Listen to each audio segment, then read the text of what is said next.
Hey guys, don't mind me. I'm just doing my hourly looking at my wife for an hour and a half. I like to imagine myself actually being with her, like we're a normal couple. And sometimes I like to imagine us having a sexual intercourse. But I wish I could communicate with her because the more I stare at her, the more lonely I feel.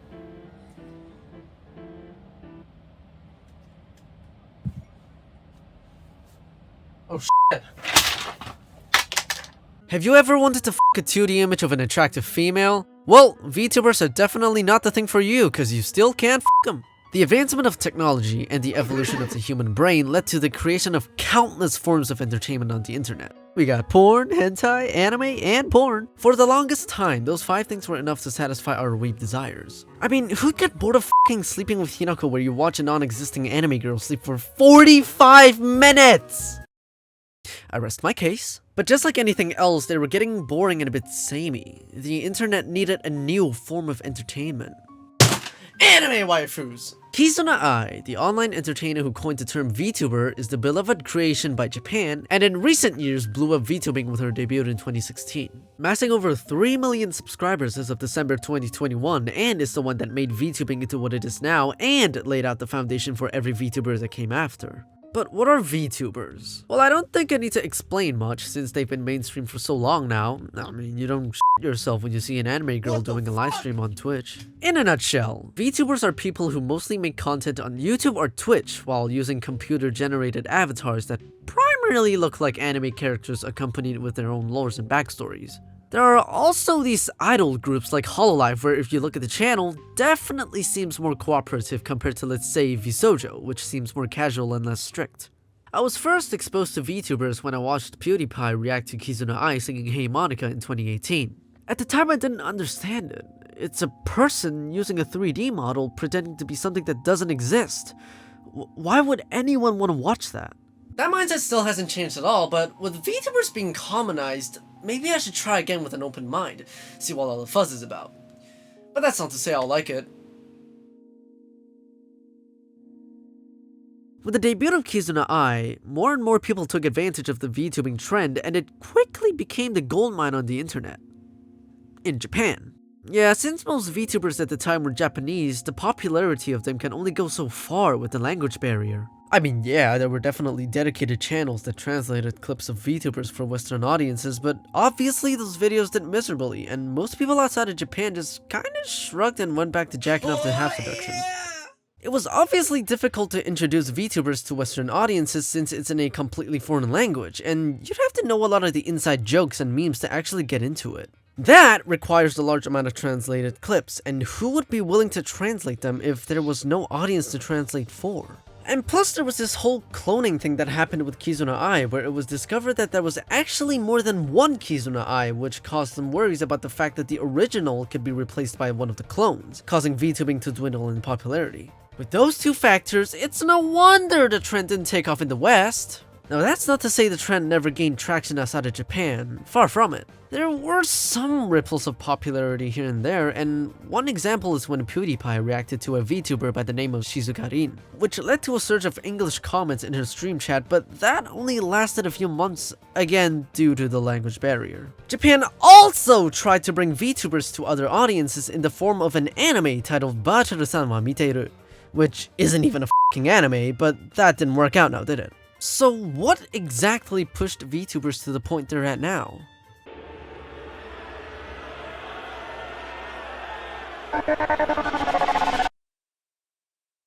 Oh wow. When the pandemic first happened, people had basically nothing to do due to the lockdowns. They couldn't see their family and friends or go outside, so what else could they do but be on their PCs 24/7?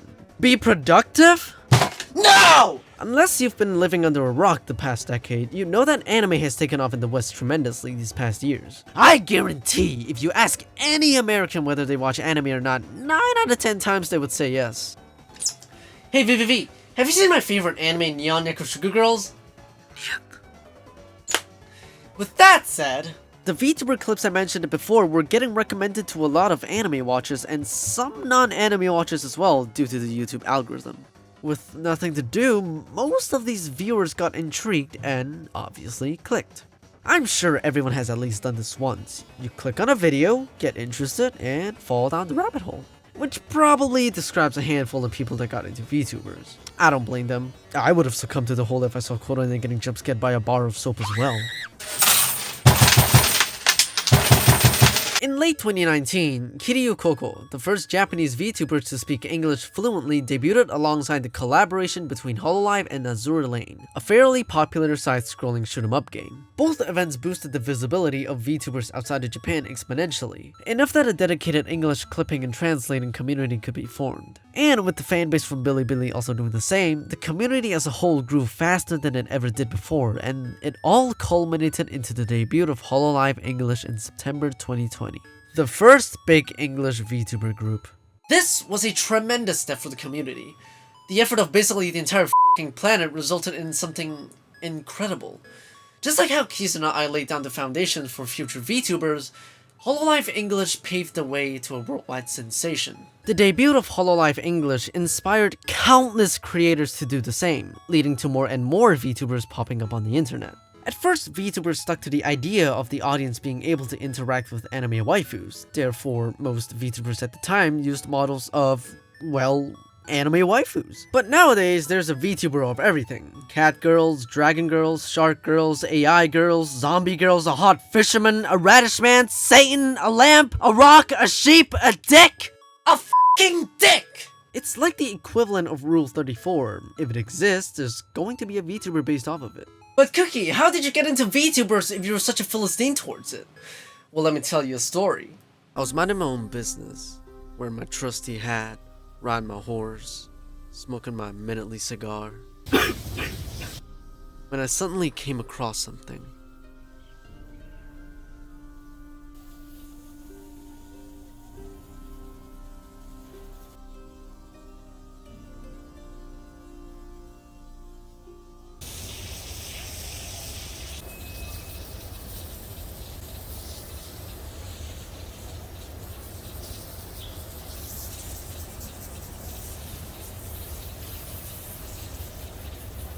An addiction! I've always been a big fan of the boys on Trash Taste, and CDocVA, one of the members, to my surprise, was friends with a VTuber, which piqued my interest.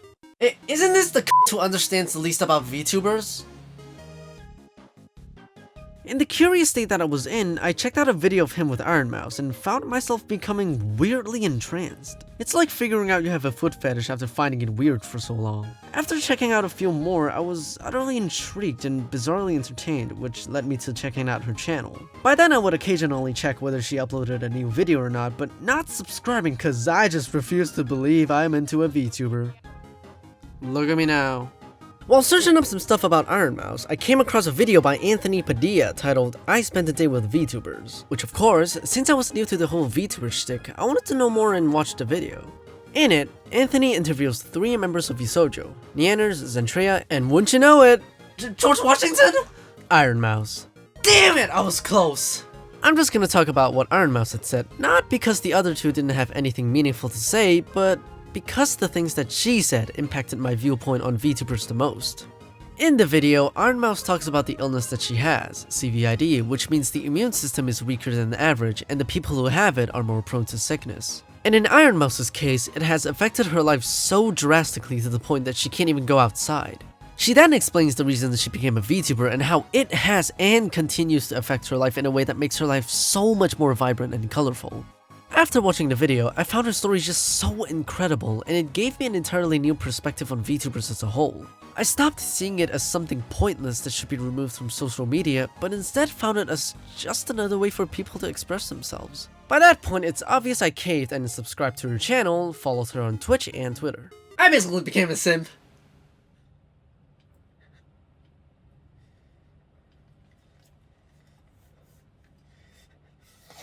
For the past however many minutes, I've only focused on VTubers from big companies, but that's not the be-all and end-all of things. There are quite a few indie VTubers that have a decent following. Natori-sana, Kagura Nana, Nora Cat, and Juniper Actias, just to name a few, all have their own communities and fan bases. A lot of the girls in VSoujo were independent creators before the agency was founded in November 2020. Ironmouse started on YouNow in 2017 and moved to Twitch in 2019. Neanders created her channel all the way back in 2011 and had been steadily growing since then. Project Melody was doing stuff on Temperate, a live streaming website for porn as, in her words, the first 3D rendered hentai cam girl. Zentrea was doing her own thing on YouTube, Vebe started streaming on Twitch mid-2015, and Silverveil was thriving slowly on the same platform as well. So basically what I'm saying is, getting into an agency doesn't seem to be all that necessary from the looks of it. Of course it would definitely help boost visibility, but it's not required to grow. Don't get me wrong, being a VTuber isn't all happy-go-lucky. It's more of an extremely sharp double-edged sword. It exists in that gray area between having a straight-up face cam and having none at all. People get to associate someone's voice with a face without actually knowing what they look like, without needing to know what they look like. To a lot of fans, not knowing what a VTuber looks like is actually a good thing since knowing would ruin the illusion. But the catch is that the avatar could actually have the opposite effect, and that could cause some fans to go to the farthest lengths in order to uncover a VTuber's identity. Which has unfortunately happened in the past. But from what I've seen, it's not like fans constantly bombard VTubers with comments about a face reveal or anything. There might be one or two that pop up from time to time, but most of the time people know how to respect boundaries, which happens very little in other communities. VTubers like Neanders, Kiryokoko, and Vebe have done face reveals, whether accidental or not, but you hardly ever see people talking about it. There's also Hime Hajime, whose identity is probably the worst kept secret in all of VTuber history. It's such a badly kept secret that it's a fucking meme. Wait, who's played this Mare party? Just only Sydney, right? Oh, God damn it, Connor! If you know, you know. But weirdly enough, nobody seems to talk about it much. It's almost like it's a mutual agreement between fans that trying to figure out a VTuber's identity isn't something that's wanted in the community. In contrast to other creators, you can see the clear difference. Take Corpse Husband as an example. The guy himself has expressed in yet another interview with Anthony Padilla that due to the sudden popularity that he's gained, he's so afraid of being located to the point where he actively avoids talking to strangers unless necessary. I am by no means saying that these things absolutely cannot happen to VTubers. Mano Aloe is a prime example. Mano Aloe was a Hololive VTuber who graduated from the agency 2 weeks after her debut.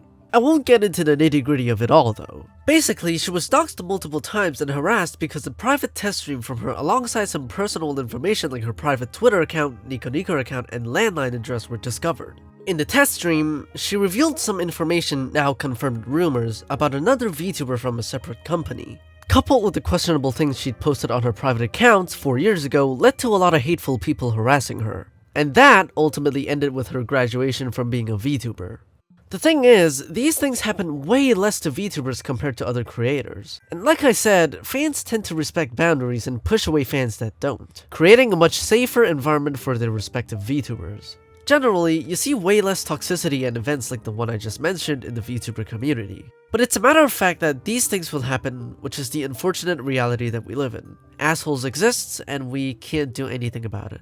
But the fact that you see less toxicity in the VTuber community definitely has something to do with the avatar. Like I said before, people already associate the voice with the avatar, which makes the question of whose face is behind it less apparent. I didn't even think about Ironmouse's real face until someone brought it up.